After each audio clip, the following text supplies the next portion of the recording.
Namaste, this is Dr. Karishma Ahuja. Today in this video, I'm going to be talking about wisdom and lessons from one of the most profound spiritual texts in the world, the Bhagavad Gita.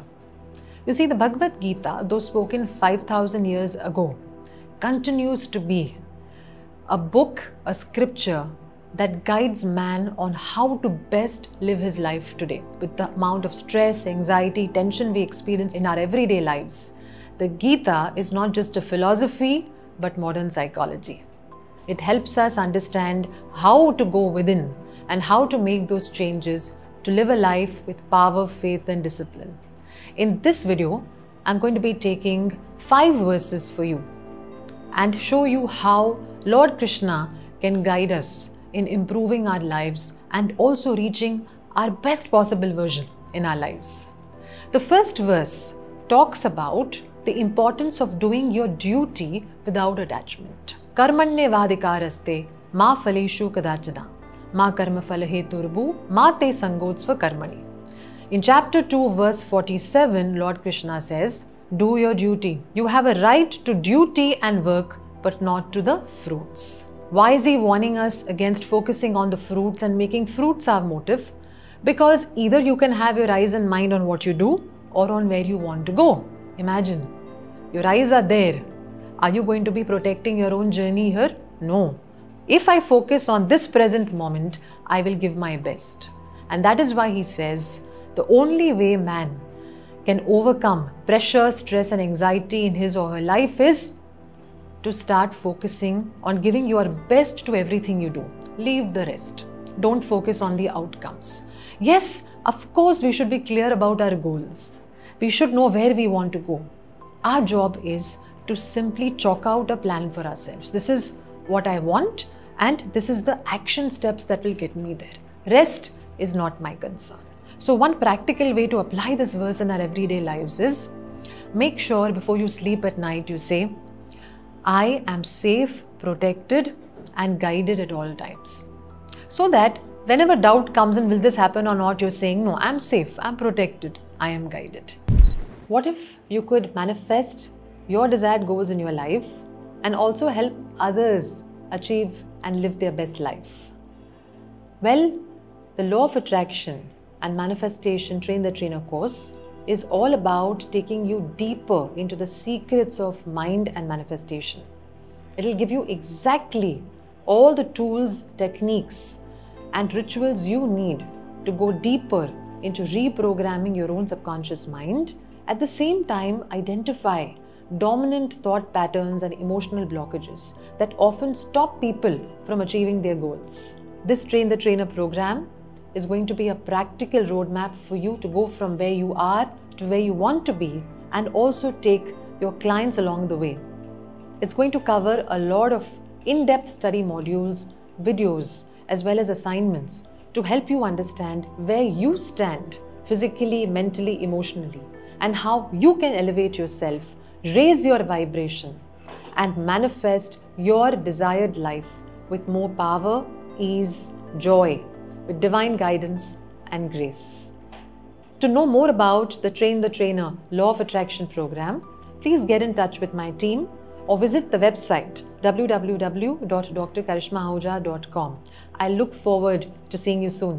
It's important to make sure that you don't allow yourself to be overwhelmed with the situations in your life. And so he says, do your best. Remind yourself, my duty is to give my best to everything, including my interactions with people, including the work that I do. Value that more than what I'm going to get from this. Then he says, you will not fail, 100% success is assured. The second verse that beautifully highlights the importance of controlling our own life through our mind is Bandhur Atmat Manastasya Yenat Maivat Manajitaha Anat Manastu Shatrutve Varte Tatmaiva Shatruvata. In chapter 6, verse 6 of the Gita, Lord Krishna says, your own mind can help you in your life journey or it can be your enemy. Now, how it behaves with you? Is it your friend? Is it your enemy?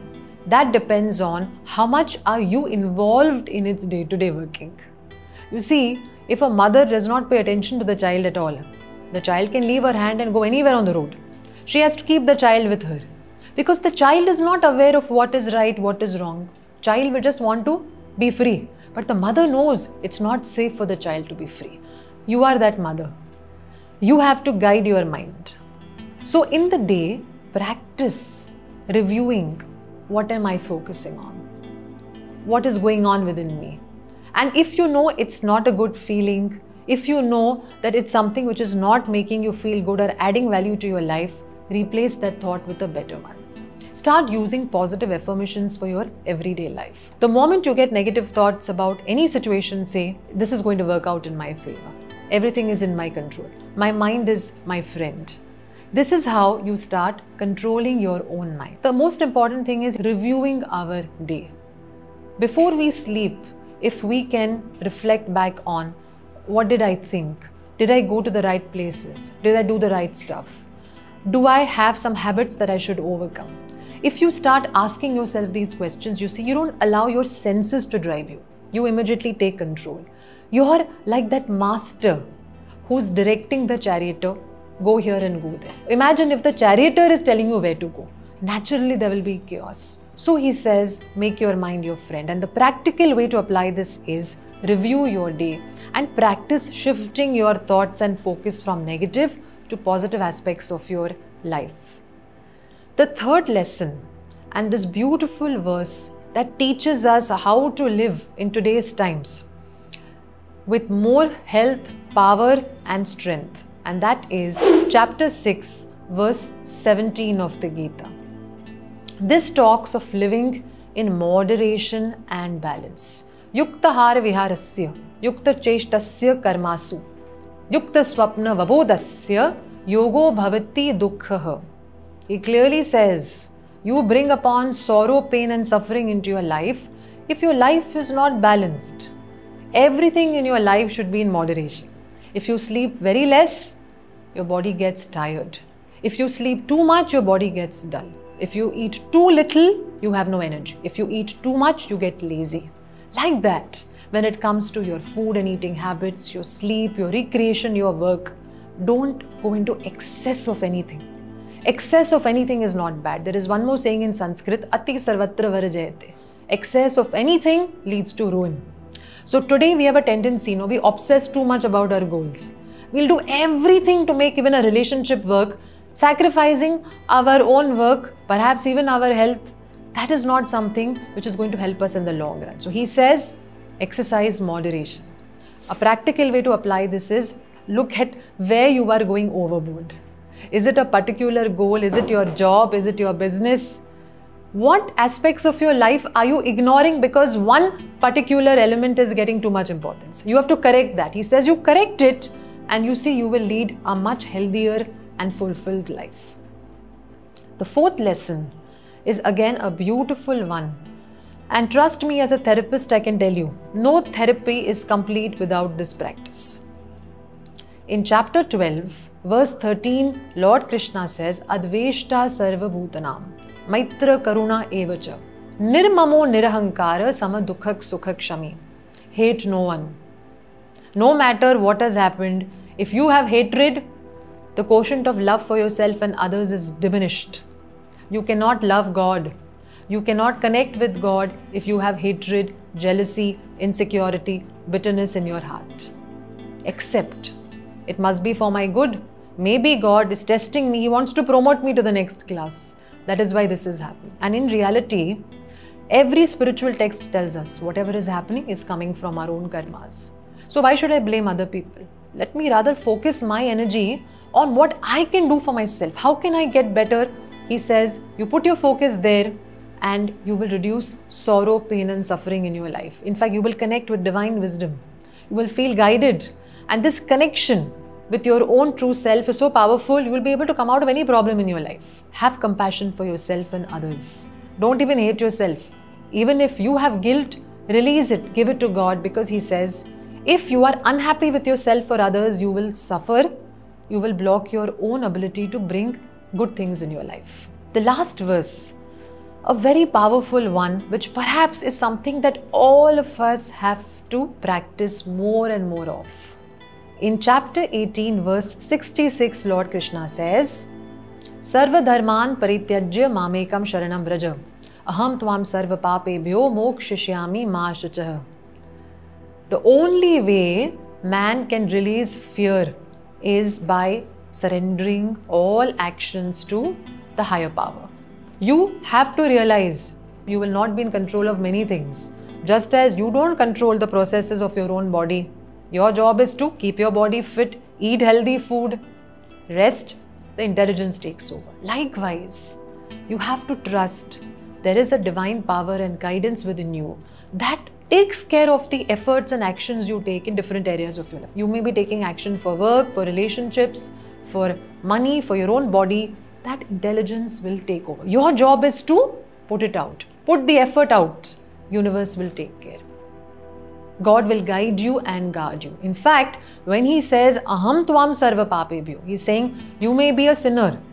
You may have carried a lot of sins. Don't worry.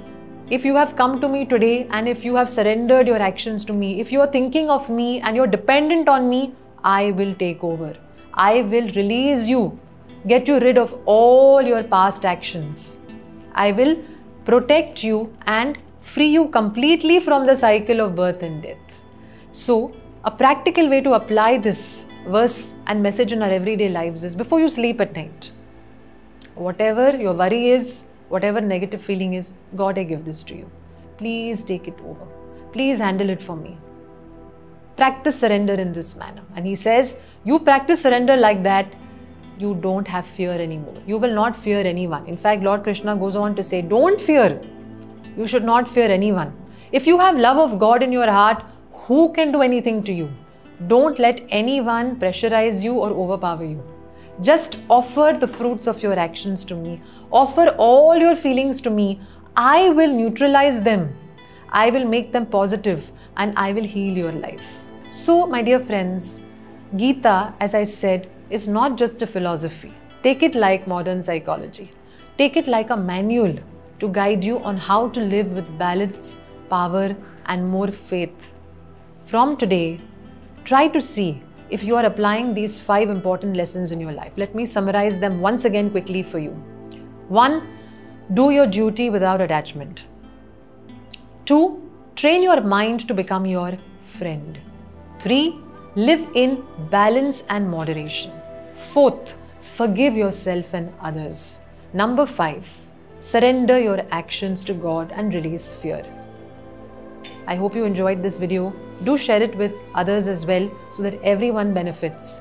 And if you enjoyed this video, then please like it and also subscribe to this channel to stay connected with all the tips, tools and wisdom we are sharing here. Wishing you all the very best. Namaste. If you enjoyed this video, then do share it with others, subscribe to this channel and stay connected with all the tools and techniques I'm sharing.